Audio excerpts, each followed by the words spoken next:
Tu és o motivo, nós estamos aqui porque Te amamos. Nós queremos ser tocados pelo Senhor, nós queremos Te exaltar, Te adorar nessa noite. Fala conosco, Jesus.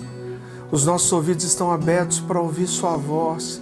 Nós queremos o Senhor, nós queremos o Senhor, nós queremos o Senhor. Querido, seja muito bem-vindo à nossa casa. O desejo do nosso coração é que você se sinta aqui com a gente. A gente não quer que você seja um mero espectador, mas que essa presença aqui possa entrar na sua casa e você possa prestar seu culto daí. A gente está aqui numa reunião muito especial, uma live muito especial hoje. Eu estou assim muito feliz, muito honrado de ter aqui comigo o meu pastor, Luciano Subirá. Pastor, vem para cá. Deixa eu deixar você passar para esse lado já. Pastor, muito obrigado por estar aqui com a gente. Te amo. Fica à vontade. Amém? Maravilha. Antes de você sair, bom, hoje é aniversário do Farley. Nós vamos deixar a formalidade de oração para o final, mas acredito que é um momento especial que vale desde gratidão a Deus, uma parabenização direta ou indireta via rede social. Deus seja louvado pela sua vida. Obrigado, pastor. Enquanto você senta, vou falar de você um pouquinho. Isso.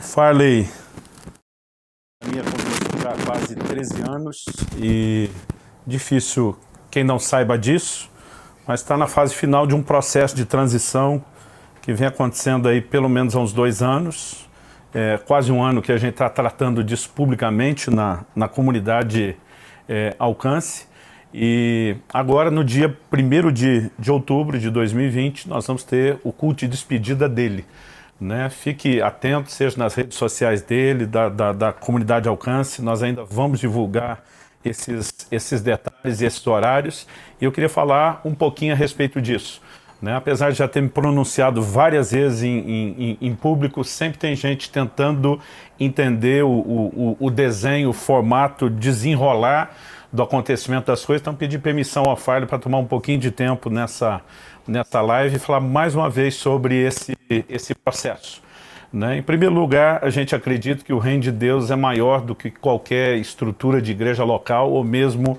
denominacional, né? É uma convicção no coração do Farley e da Dani que vem crescendo. Eu falei para ele hoje, talvez eu não tive tanta dificuldade com o processo, porque eu fui entendendo aos poucos, sem saber o desdobramento. Tive uma convicção de que Deus mexeria com eles, tive uma convicção de que eles seriam levados a plantar uma igreja, isso em Deus, para só depois entendermos, né, o desdobramento final, que eles plantariam uma outra igreja, que não seria uma comunidade Alcance, não terão necessariamente um vínculo de igreja conosco, mas uma coisa que eu tenho pedido, inclusive, a liderança da nossa própria igreja, é que não confundam uma separação necessária de estruturas, que é uma nova igreja independente, como se isso justificasse ou requeresse uma necessidade de separação de vínculo pessoal, né? O Farley, a partir do dia 1º de outubro, deixa de ser um membro da minha equipe ministerial, mas ele não era só um colega de trabalho, né? Foi ao longo desses 13 anos um amigo, e isso continua, né? Então, obviamente, seguiremos com a rotura estrutural, serão igrejas independentes. O Farley vai trabalhar dentro de todo um processo lento, primeiro reunindo com um grupo, né, que o ajudarão na construção, trabalhando a visão. Vai ser um processo lento até que finalmente, né, a igreja seja aberta ou inaugurada, mas nesse processo, né, eu quero deixar público não só o nosso posicionamento, dizer estamos de fato liberando para seguir a convicção do coração, orando para que seja bem sucedido naquilo que Deus chamou, mas embora vamos ter que, como igreja, trabalhar essa distinção de estruturas, obviamente isso não significa nenhuma ruptura relacional, né? Fiz questão de estar aqui hoje, no dia do aniversário dele, honrando ele, não apenas parabenizando, tendo um tempo de conversa antes, mas também, né, estamos trabalhando aos poucos essa distinção das estruturas, acreditando, obviamente, né, que tudo aquilo que eles serão levados a fazer será um processo lento ainda, inicialmente, essa implantação. No final significa mais gente salva, o nome de Deus sendo, né, exaltado e o reino de Deus sendo estabelecido. Então, ao mesmo tempo que aproveito para anunciar o culto de despedida, que mesmo aqueles que não puderem estar no presencial que pelo menos possam acompanhar à distância, né? Eu quero também poder deixar claro isso. Algumas perguntas me foram feitas da parte de alguns. Se alguém perguntou, pastor, o senhor faria desse jeito? E eu lembro que eu falei, a minha resposta até falando com o Farley hoje, a questão não é se eu faria, a questão é o que eu autorizei, né? Então, não apenas eu como pessoa, nós como presbitério da igreja demos a ele a liberdade de seguir essa convicção, ainda que isso implicasse em que essa nova estrutura fosse desvinculada, em que daqui para frente, né, eu não seja necessariamente o pastor e o discipulador. Demos a liberdade que um grupo mais próximo seguisse, né, e tudo tem sido feito de comum acordo com essas duas partes. É um desafio, é uma experiência nova para a gente viver isso dentro da mesma cidade, mas uma coisa é certa, o nosso coração, né, luta e defende uma bandeira não apenas do reino de Deus, mas que envolve unidade, envolve preservação de relacionamentos. Então a gente vai deixar depois o processo todo como funcionou, detalhado, mas eu quero deixar público aqui não apenas a nossa, quase como fosse uma concordância relutante, né, mas a nossa liberação com um coração que de fato se alega pelo que Deus fará. Falei ainda hoje para o Farley, com anos de relacionamento, né, não consigo só estar feliz com o que acontece, como não estou feliz com meu filho que mora fora, com a minha neta que nasceu longe, mas eu consigo estar feliz apesar disso, porque com o tempo e com a maturidade a gente entende que a alegria não é só ter as coisas do jeito que a gente queria, mas é o resultado, é onde isso nos leva, e a certeza a gente tem de que vai ser bênção, graças a Deus.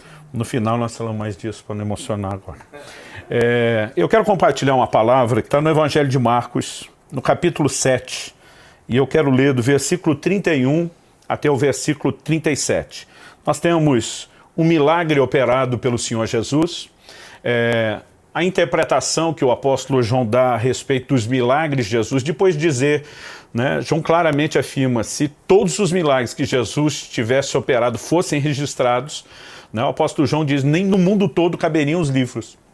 Mas depois ele diz, estes foram registrados para que creais. Com isso, João está dizendo, houve uma seleção dos milagres, e essa seleção feita atende um propósito, né? Esse propósito era não apenas crermos que ele é o Cristo, que ele é o Filho de Deus, mas para que isso de alguma forma mexesse com a nossa fé, eu diria até num sentido mais abrangente. Quem ele é, o que ele faz, mesmo por nós que já abraçamos a fé em Cristo, recebemos a salvação que é uma manifestação da graça mediante a fé, e acredito que ainda podemos dizer mais, há uma lógica nas Escrituras, né? Então, o apóstolo Paulo, por exemplo, falando daqueles episódios que envolvem a história de Israel, do Velho Testamento, ele diz o seguinte, essas coisas lhes aconteciam, e foram escritas para nossa advertência, para nosso ensino. Então esses milagres, além de inspirar nossa fé em algo que Deus já fez, e pode continuar fazendo, porque Ele não mudou, né? Além de nos prover um registro histórico que sinaliza não apenas a vontade, mas as intenções de Deus, também nos comunicam lições. E eu creio que há uma lição dentro desse milagre. A palavra de Deus ela é viva, na verdade muitas outras lições poderiam ser tiradas, mas eu quero extrair uma lição específica ligada a esse milagre. Então vamos lá, Marcos capítulo 7, a partir do versículo 31 ao 37, diz assim, de novo, Jesus se retirou das terras de Tiro e foi por Sidom até o mar da Galileia, através do território de Decápolis. Então lhe trouxeram um surdo e gago que lhe suplicaram que impusesse as mãos sobre ele. Jesus, tirando da multidão à parte, pôs os dedos nos ouvidos dele, depois cuspindo, aplicou saliva na língua do homem. Então, erguendo os olhos ao céu, suspirou e disse, Efatá, que quer dizer, abra-se. E logo os ouvidos do homem se abriram, e o empecilho da língua se soltou, e ele falava sem dificuldade. Eu quero chamar a atenção para esse detalhe em específico, e ele falava sem dificuldade. Jesus lhes ordenou que não contasse isso a ninguém, porém quanto mais recomendava, tanto mais eles o divulgavam. Ficavam muito admirados, dizendo, tudo ele tem feito muito bem. Faz até os surdos ouvirem e os mudos falarem. Bom, eu quero tomar esse episódio, esse milagre operado por Jesus e chamar a sua atenção para algo. Em primeiro lugar, assim como curou esse homem, né, eu e você precisamos entender que Jesus pode fazer algo por mim e por você. Então, o livro de Hebreus diz no capítulo 13, lá no versículo 8, que ele é o mesmo ontem, hoje, né, e para todo sempre. Ele não muda, a sua natureza, né, os seus atributos, os seus feitos, nada disso muda. Isso nos mostra não apenas que ele tem o poder de trazer cura física hoje, assim como fez nos dias em que esteve na terra, mas ele também tem o poder de trazer restauração em toda e qualquer área da nossa vida. E algo que me chama a atenção aqui não é apenas o aspecto físico. Pela misericórdia de Deus, ao longo dos anos, já presenciei tanta cura física, né? Outro dia eu estava falando com uma pessoa que dizia não cria em Deus, eu falei para mim seria impossível sustentar a sua declaração, porque eu já vi tanta manifestação do poder de Deus, tantos milagres, tantas intervenções, que eu já não poderia fazer essa declaração. E apesar de não apenas ter presenciado e continuar crendo que Ele opera esse tipo de milagres, e até dizer a você que nessa hora que talvez precise de um milagre específico, que isso pode acontecer com você ainda nesse momento, enquanto a palavra é ministrada, eu quero tomar um aspecto simbólico em cima desse milagre que é literal, mas uma aplicação, né, que tem a ver com o simbolismo. Qual era o problema desse homem? O versículo 31, né, 32 diz assim: lhe trouxeram um surdo e gago. Essa palavra traduzida surdo, ela muitas vezes, ela também tem o significado de mudo, e ela é usado para falar de alguém que tem os dois problemas, porque normalmente quem sofre de surdez em algum momento perde a sua capacidade de falar, né? Quando não é um surdo de nascença, mudo de nascença, muitas vezes a surdez ela vai comprometer a fala, na maior parte das vezes isso vai acontecer. Então essa mesma palavra, ela tanto tem o significado de surdo como mudo.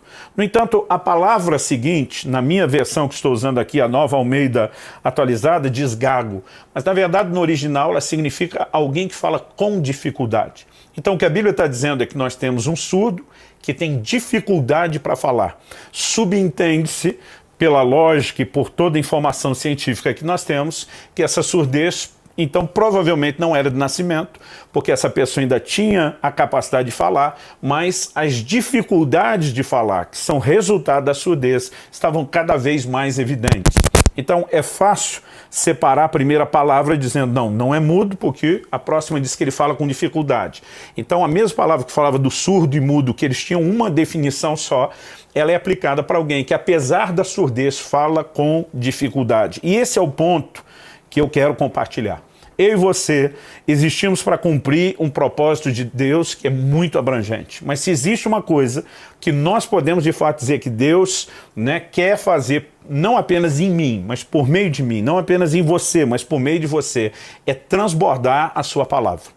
Então, desde o início, nós percebemos já no Antigo Testamento, quando a pessoa era cheia do Espírito Santo, havia sempre o resultado de falar. Deus sempre, né, mesmo quando não havia manifestação no Velho Testamento, isso é exclusivo do Novo Testamento, do falar em línguas, quando alguém era cheio do Espírito Santo, normalmente profetizava. Aliás, o apóstolo Paulo, escrevendo aos Coríntios, ele diz, buscar com zelo os dons espirituais, mas ele diz lá no verso 1 de 1 Coríntios 14, mas principalmente que profetizeis. Eu gosto dessa ênfase que a palavra de Deus dá em como Ele espera que eu e você possamos ser seus arautos, seus mensageiros, ser boca de Deus nessa terra. Em 1 Coríntios, no capítulo 12 e no versículo 1, o apóstolo Paulo, quando começa a falar a respeito do assunto dos dons espirituais, ele diz, eu não quero que vocês sejam ignorantes. Ele diz no verso seguinte, o 2, vocês sabem que quando vocês eram gentios, na verdade os coríntios, né, uma cidade localizada na Grécia, todo mundo era gentil, que o significado da palavra gentil era um não judeu. Mas é a maneira que o Novo Testamento usa para falar de um não convertido. Então ele diz, quando vocês eram gentios, quando vocês ainda não eram convertidos, e diz, vocês se deixavam conduzir aos ídolos mudos conforme erais guiados. Me chama a atenção essa frase, ídolo mudo. Quando você lê o livro de Salmo, a Bíblia diz que eles têm olhos, mas não veem, têm ouvidos, mas não ouvem, têm boca, mas não falam. Então dá para dizer que o ídolo é cego, é surdo, é mudo. Ele diz que tem mão e não apalpa, tem pés e não andam. Mas aqui Paulo pega uma característica e chama o ídolo de mudo. O que ele está dizendo?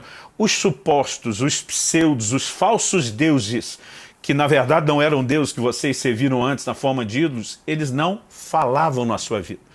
Quando ele destaca só o elemento do mudo, é justamente dizer isso, eles não se comunicavam.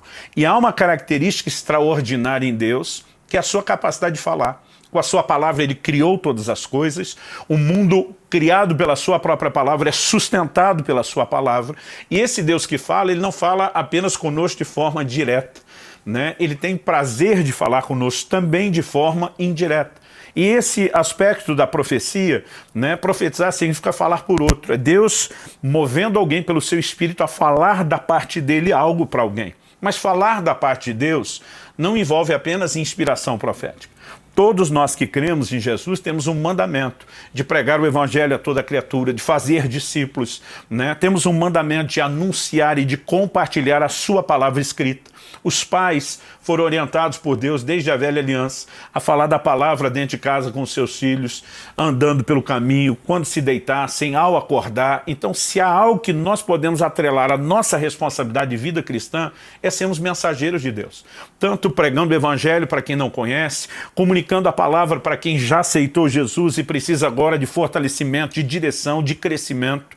No entanto, algo que eu percebo e aqui a semelhança que eu quero explorar do milagre que nós percebemos, é que quando uma pessoa começa a ter comprometido a sua capacidade de ouvir, inevitavelmente, consequentemente, é só uma questão de tempo, ela vai ter comprometido a sua capacidade de falar.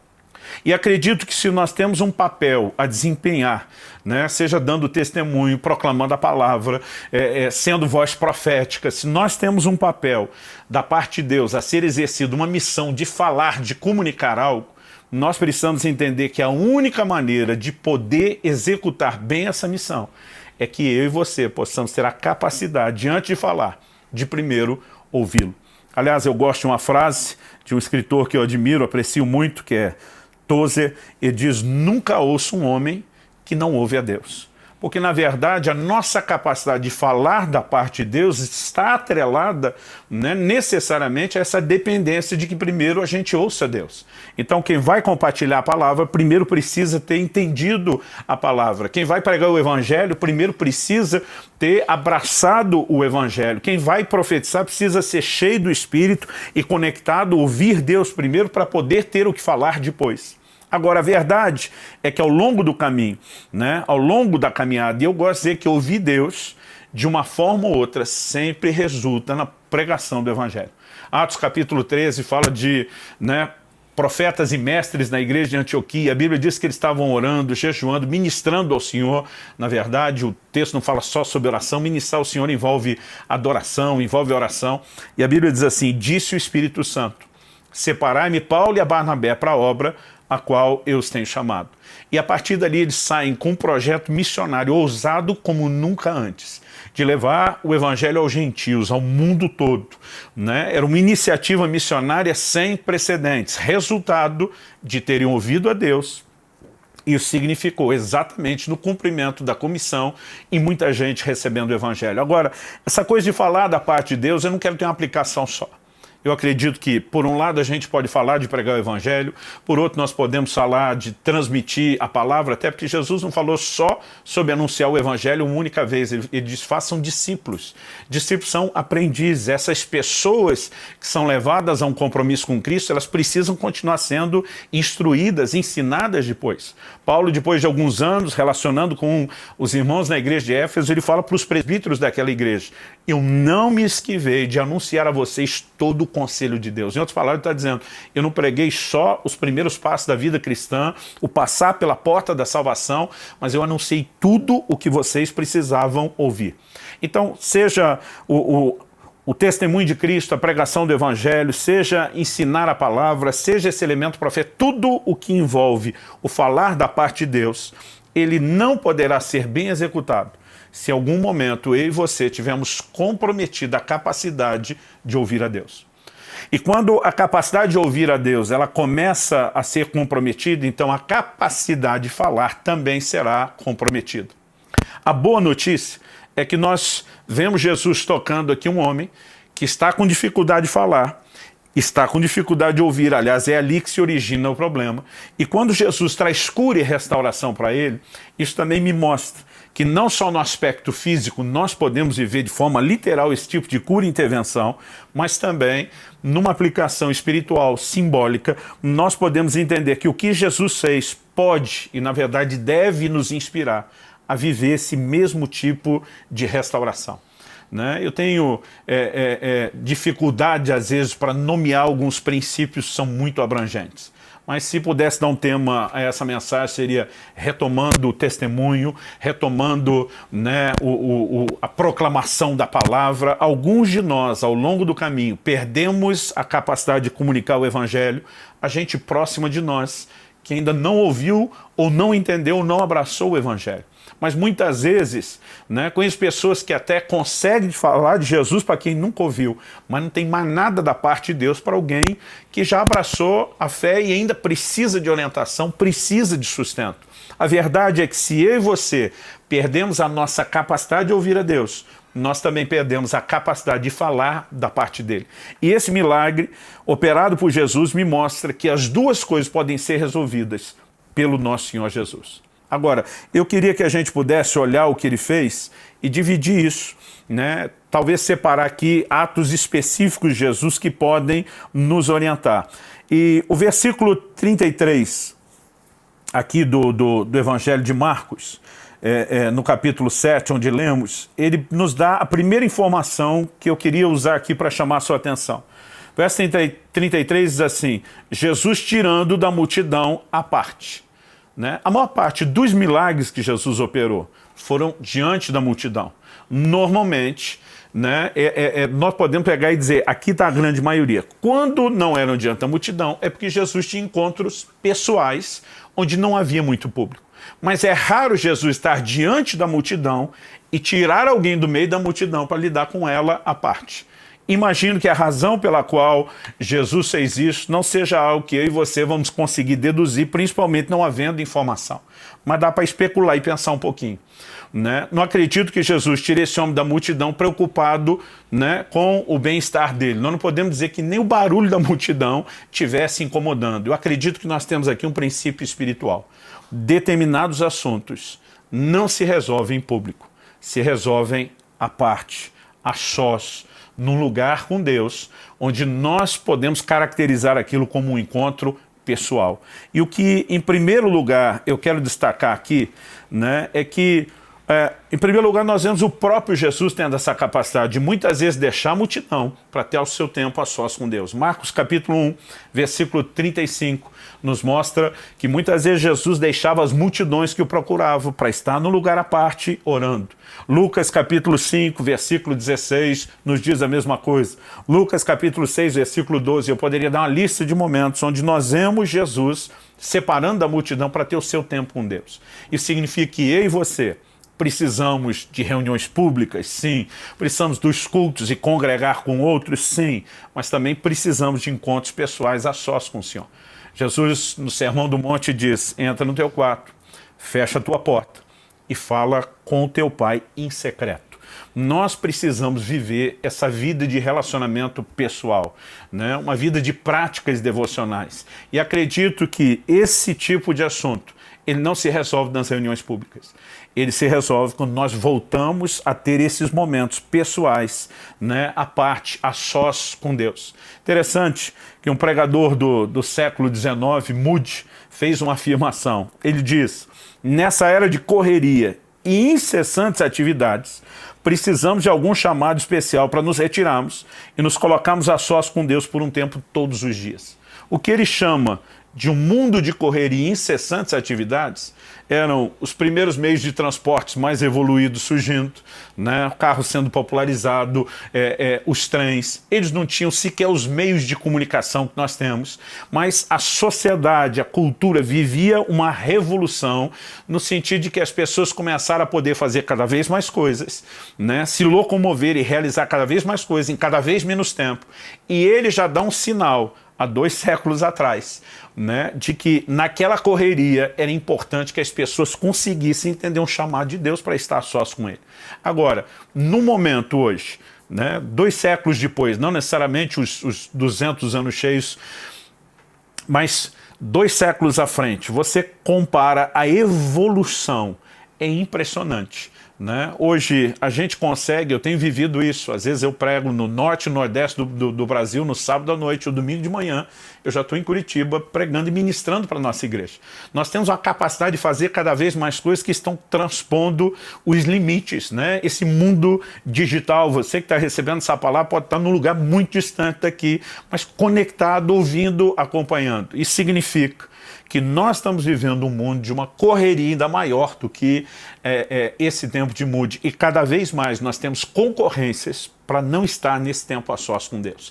E se queremos resolver esse assunto, não só da incapacidade de falar, mas mexer lá na raiz que se origina na incapacidade de ouvir, o primeiro passo a ser dado é entender o Senhor Jesus dizendo: eu quero tratar com você à parte, eu e você, né? Longe da multidão ou à parte da multidão.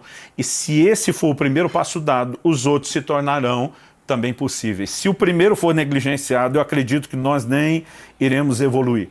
O padrão do que nós vemos Jesus ministrando às pessoas envolve mais, né, quando falamos de toque, uma imposição de mãos. Aqui nesse caso, versículo 33, mostra que Jesus fez algo mais. Ele coloca os dedos no ouvido dessa pessoa. E eu chamaria esse segundo comportamento aqui de Jesus a ser destacado de um toque mais profundo. Acredito, né, que toda a pessoa que tem dificuldade para falar, normalmente já parou de ouvir, e a forma de consertar isso, além de ir para o lugar secreto, é se permitir, né, ter um toque mais profundo. Jesus, ele deixava claro que ele só falava aquilo que ele ouvia o Pai falar. Em João 15,15 ele diz: porque tudo quanto ouvi de meu Pai, vos tenho dado a conhecer. Em outro momento, Jesus diz: eu só faço aquilo que vejo meu Pai fazer, mas eu só falo aquilo que eu ouço meu Pai falar. Porque a nossa capacidade de comunicar, né, algo da parte de Deus depende da nossa capacidade de ouvir. O problema desse homem tem a ver com a sua incapacidade de ouvir. Ele precisa de um toque profundo que resolva a raiz do problema. E eu e você, né, precisamos tomar a decisão não apenas de ir para esse lugar à parte, mas permitir esse toque mais profundo, abrindo os nossos ouvidos. Acho interessante também que o versículo 33 nos fala de algo, né, que eu não sei qual seria a reação das pessoas hoje. Então, se não conseguimos medir essa reação nem hoje, o que dizer mais de 2000 anos atrás? Mas algo que Jesus faz, além do toque, né, é que ele simplesmente pega da sua saliva, o verso 33 também nos mostra isso, né? A Bíblia diz: depois Jesus, cuspindo, aplicou saliva na língua do homem. Alguns diriam que não foi bonito, outros diriam que não foi higiênico, no mínimo não foi usual. Qual a necessidade de Jesus cuspir, tirar da sua própria saliva para tocar na língua do homem? Eu, particularmente, não me aventuro a tentar explicar o que a própria Bíblia não explica. Eu lembro de um ditado desde a adolescência que me marcou muito, que eu ouvia ele e passei a repetir, que é o seguinte: o que a Bíblia não diz com clareza, não podemos afirmar com certeza.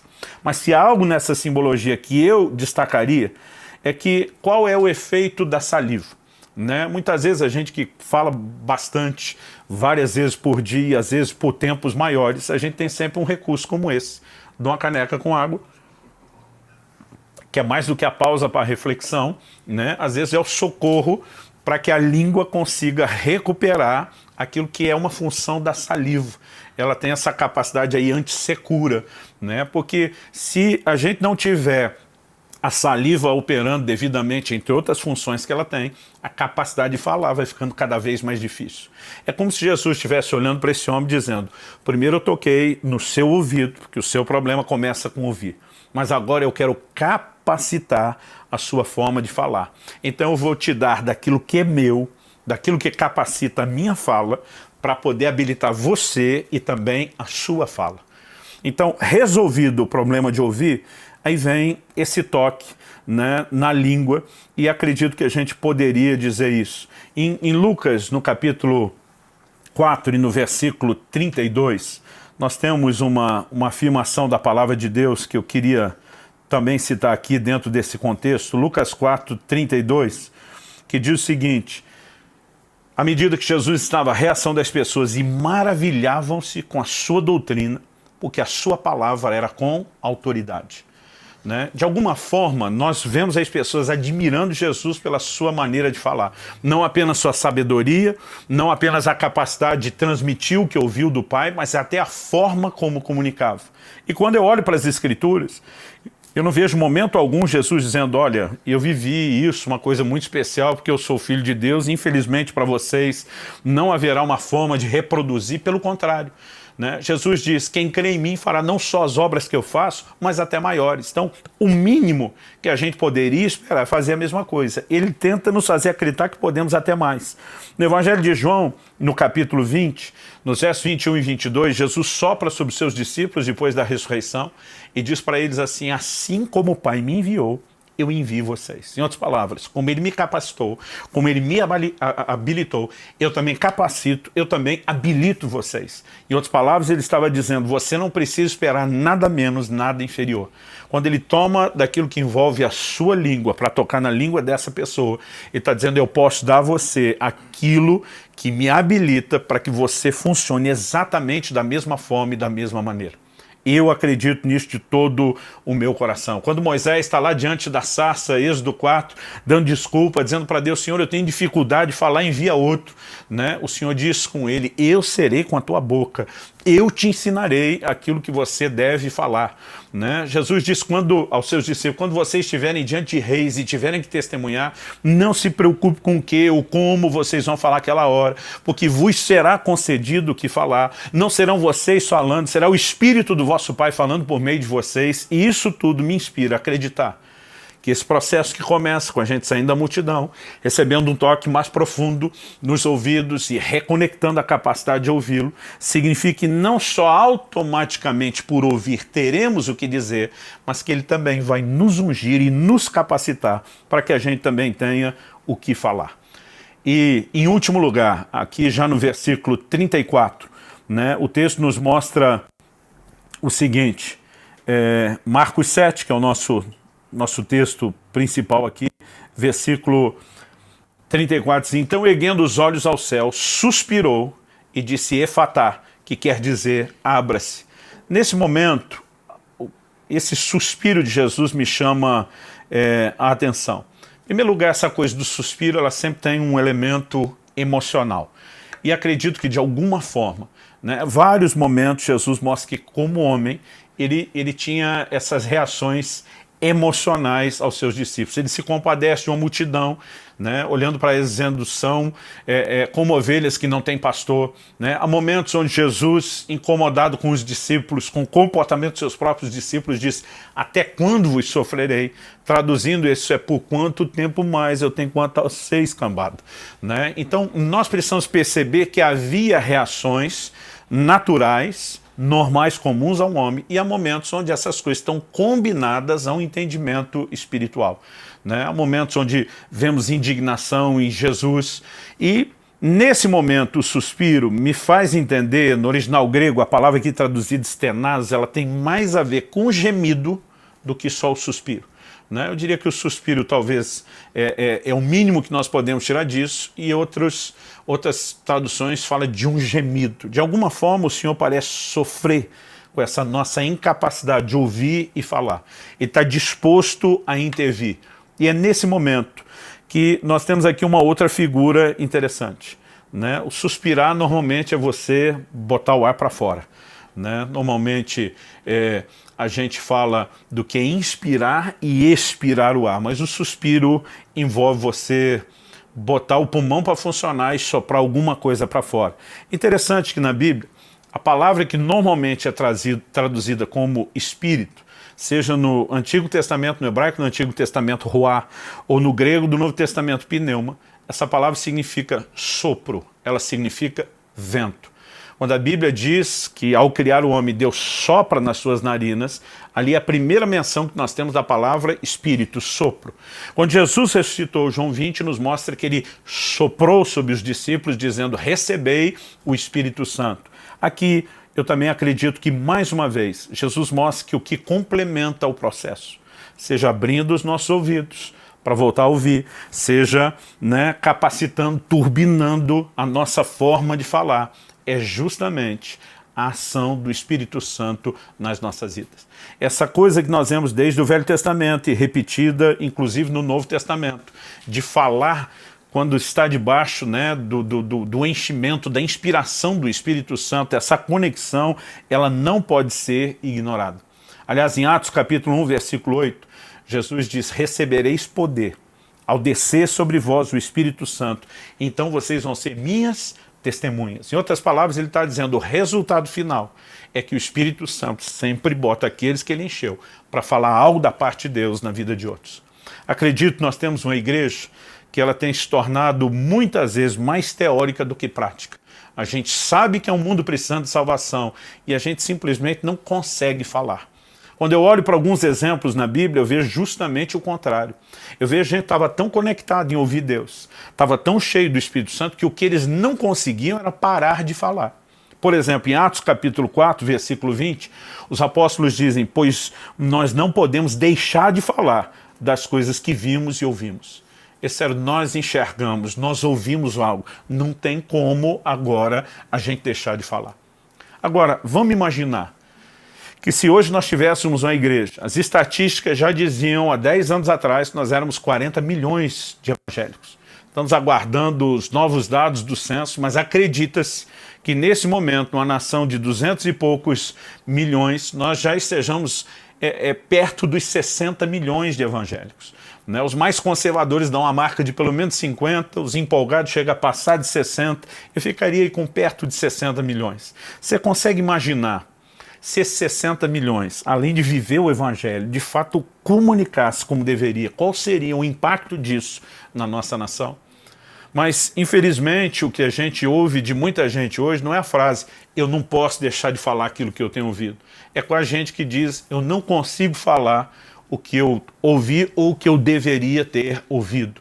E quando nos tornamos falhos nesse papel, seja de comunicar o Evangelho, seja de fortalecer quem abraçou o Evangelho, seja de deixar de fluir com inspiração profética para quem precisa, seja de correção, de encorajamento, né, de ânimo, nós estamos deixando de cumprir o plano e o propósito de Deus. Eu quero ler dois textos na verdade são duas versões diferentes do mesmo texto de Jeremias, no capítulo 20, no versículo 9. Primeiro eu vou ler na versão revisada de Almeida e depois na NVI, a nova versão internacional. O texto diz assim, se eu disser, não farei menção dele e não falarei mais no seu nome, então há no meu coração como fogo ardente, encerrado nos meus ossos, e eu estou fatigado de contê-lo, eu não posso mais. Olha o que o profeta está dizendo, tá? A mesma declaração agora, em outras palavras, NVI. Mas se eu digo, não mencionarei, nem mais falarei do seu nome. Outros falam, vou fechar minha boca e deixar de falar sobre Deus. É como se um fogo ardesse em meu coração, um fogo dentro de mim. Estou exausto tentando contê-lo e já não posso mais. Esse profeta, um homem que ouvia Deus, dizia, eu não consigo não colocar para fora. Apesar de logo no primeiro capítulo do livro de Jeremias, né, ele fala de eu sou uma criança, talvez não vou dar conta de falar, e o Senhor tem que falar para ele exatamente a mesma coisa que falou para Moisés, né, não temas, sou eu que coloco as minhas palavras na sua boca, eu vou ser com você. Depois desse momento de insegurança do início, nós vemos um Jeremias dizendo, eu simplesmente não consigo conter, não consigo segurar. Agora, imagine a diferença. Se em vez de a maioria de nós cristãos vivendo nesse lugar com uma dificuldade de falar da parte de Deus, que se origina na nossa dificuldade de ouvi-lo, se nós pudéssemos de fato começar a resolver isso, não só nesse lugar à parte, mas com um toque mais profundo, com Deus mexendo não só na nossa capacidade de ouvir, mas também na nossa capacidade de falar, isso tudo ligado à forma como Ele libera a unção do Seu Espírito sobre nós, aonde não poderíamos estar, aonde não poderíamos chegar como igreja de Deus. Então, quer seja isso a sua necessidade individual, pessoal, no mínimo a necessidade coletiva, é o que a gente precisa ajudar outras pessoas.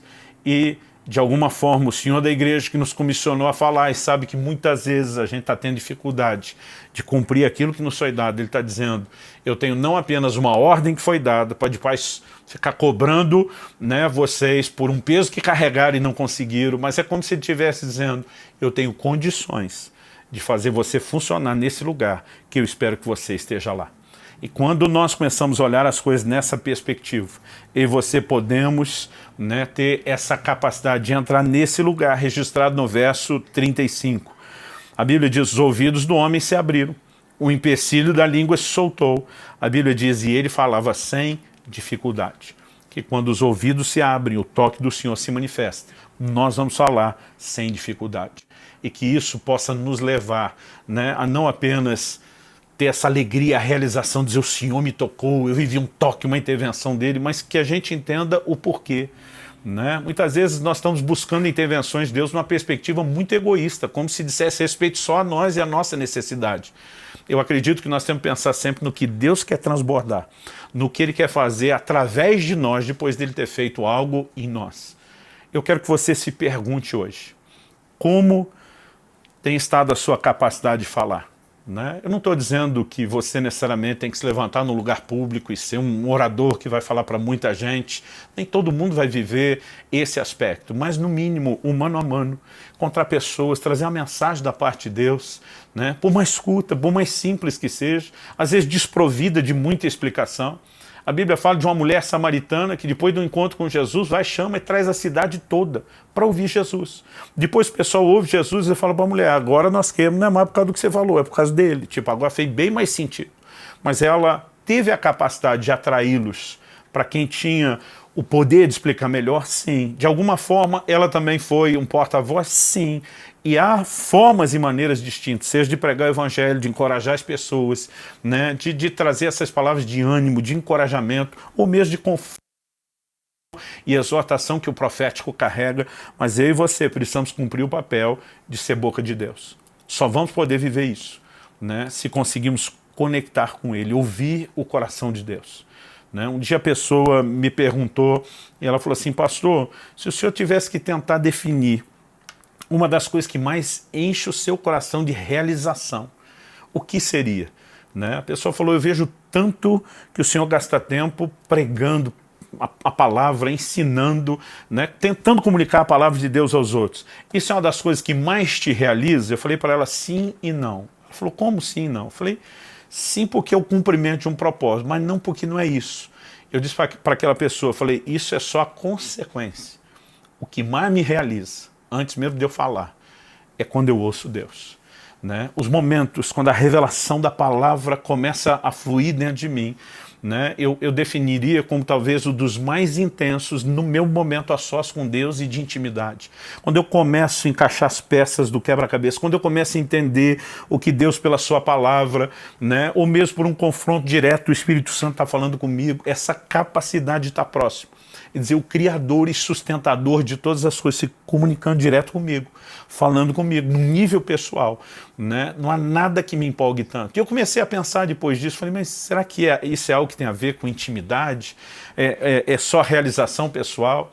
E um dia eu vi um pastor argentino dizendo, olha, quando eu leio lá no livro de Cantares, beija-me com os beijos da tua boca, e tiro o aspecto romântico de um homem e de uma mulher, e tento olhar a alegoria que fala de Cristo e da igreja. É lógico que quando se trata de Cristo e a igreja, não estamos falando de beijos de uma forma literal. Mas eu lembro que ele falava para mim, como isso tem alguma serventia e utilidade quando a gente pensa numa relação que não é intimamente falando, fisicamente falando, íntima como a do casal. Eu falei, não pensei nisso, me ajuda a entender.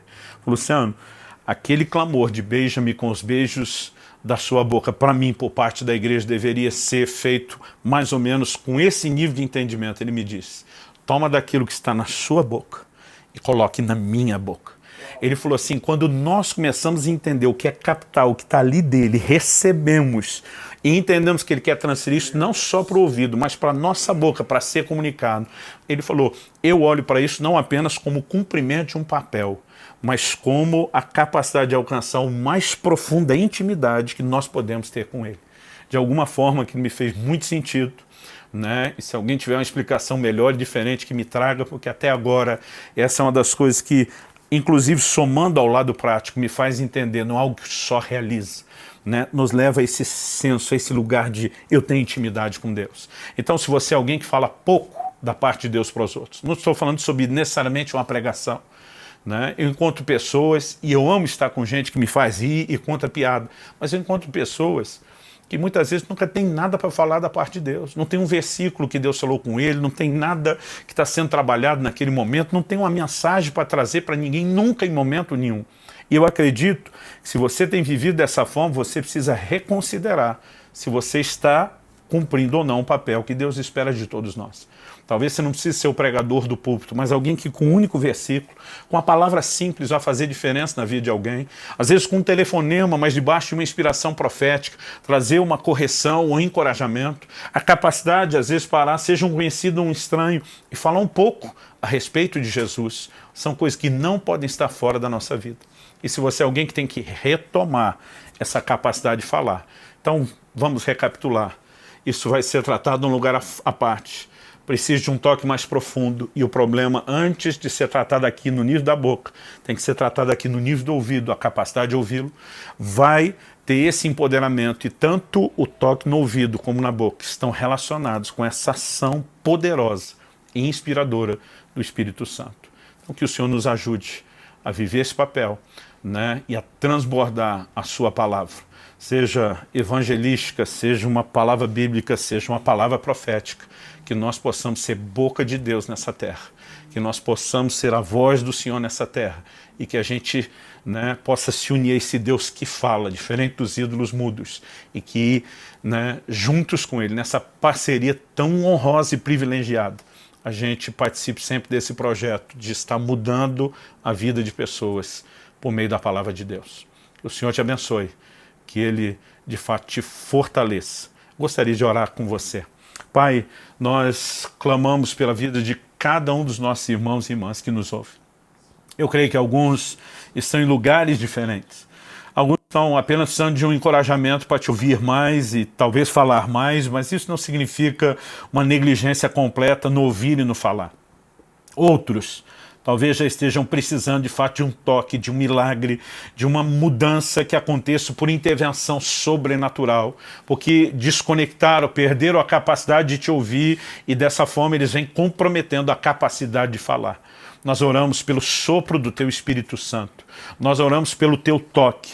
Nós oramos por dias onde de fato o testemunho possa ser retomado, a palavra profética, o compartilhar a palavra, e que isso seja o resultado do transbordar dessa presença que precisamos buscar nos abastecer, não só nas reuniões públicas, mas principalmente no lugar à parte. Não sempre só com a multidão, muitas vezes até mesmo a parte da multidão, que a gente possa viver isso. Eu oro por cada um, clamando graça e favor, clamando o cumprimento do Teu pleno plano e propósito sobre cada um deles, em nome de Jesus e para a glória de Deus. Amém. Amém. Farley Pierre Labati. Obrigado, pastor. Pastor, eu pedi para o pastor Luciano que eu queria dizer algumas palavras. E a gente chegou na comunidade Alcance em novembro de 2007. Né? Então, mês que vem estaria fazendo 13 anos. E foram anos assim muito especiais. Né, com a igreja, a gente sempre amou a igreja, mas mais que isso, pastor, a gente está andando com você 13 anos e quase 10 anos ser nosso discipulador, e eu queria dizer para você que você é o maior exemplo de homem de Deus que a gente conhece. A gente ama você demais. Você não foi só um pastor para a gente, né? Você investiu na minha família, eu quero dar esse testemunho aqui, que você investiu ministerialmente, emocionalmente, financeiramente, várias vezes. Talvez nem meu pai tenha tido cuidado comigo como você teve. Eu tive um pai sensacional. Então, mais do que ter sido um discipulador só e um pastor, você é o nosso pai espiritual. A gente chegou no Alcance, a gente já tinha uma história, né? Eu já tinha tido algumas experiências, já tinha livro escrito. Mas eu falo isso para todo mundo. Você pegou tudo que a gente tinha de bom e potencializou. Você nos pastoreou, nos cuidou, nos lançou. Eu falo isso sem vergonha nenhuma, também pelo contrário, com muito orgulho. Eu entendo que tudo que eu tenho ministerialmente hoje, Deus tem me levado a pregar em lugares que eu nunca imaginei. E várias vezes eu cheguei nesses lugares E eu falei para os pastores que estavam me recebendo, eu falei, olha, na verdade, o que eu vivo é uma carona que eu peguei daquilo que o pastor Luciano construiu. E, pastor, queria te dizer que você é meu exemplo, eu quero ser como você. E a gente entende que Deus está movendo algumas coisas dentro da estrutura, como você falou, talvez a gente não tenha, né, a mesma funcionalidade, mas você é um pai para nós, a gente olha para você assim, e isso nunca vai mudar. E você, eu e a minha família, a gente fala muito sobre isso, eu e a Dani. Você é assim um dos grandes presentes que Deus deu na nossa vida. Amo você. Obrigado, pastor. Amém. Eu estava lembrando agora, enquanto você começou a falar, obrigado pelo carinho. Eu espero que nessa nova fase, mesmo não tendo um vínculo necessariamente pastoramento discipulado, que você ande em tudo aquilo que recebeu. Com certeza. O espero não é uma coisa que levanta dúvida, é uma certeza, né, de que isso continue. Mas eu me lembro, eu estava ministrando num culto no Japão, eu terminei de dar a palavra, comecei a orar com as pessoas, o Espírito Santo começou a me dar a palavra para um, para outro, gente que eu nunca tinha visto. Eu lembro que eu estava naquela sintonia, naquele dia que você diz assim, tô ligado, e foi naquele dia, em agosto, acho que de 2009 ou 2010, acho que foi 2010 que aquele estava comigo, né? Você falou que faz 10 anos, né, que foi o processo. E eu lembro que ali o Senhor falou comigo a respeito de você e do seu, né, do seu ministério. Não acredito que Deus fale só na hora que traga, né, o momento que ele diz, separai-me Paulo e Barnabé para a obra que eu tenho enviado. Então, se durante esse tempo a gente de alguma forma pôde contribuir, plantar algo para tudo que ele vai fazer através de vocês, eu fico feliz, né, de alguma forma, quando chegar lá no céu, dizer assim, aquela estrutura não tinha a ver comigo, mas eu tenho parte naquele galardão, bota crédito na minha conta aí, por favor.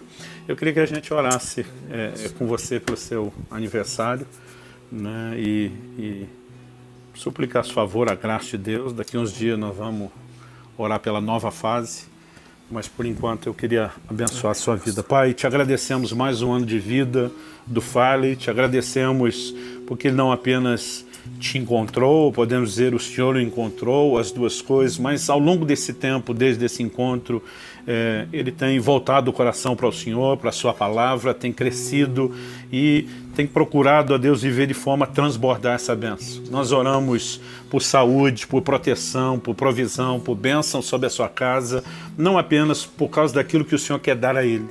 Nós oramos que tudo isso de alguma forma contribua para o propósito daquilo que o Senhor quer transbordar através dele. Nesse dia nós oramos suplicando o favor completo do Senhor em todas as áreas da sua vida. Manifestamos gratidão pela sua existência e pela certeza, ó Deus, de que de fato aquilo que o Senhor começou, a boa obra que o Senhor começou, ela vai ser completada, ela vai ser vivida de forma plena. Recebe a nossa gratidão junto com o nosso clamor por bênção em cada uma dessas áreas, em nome de Jesus. Amém.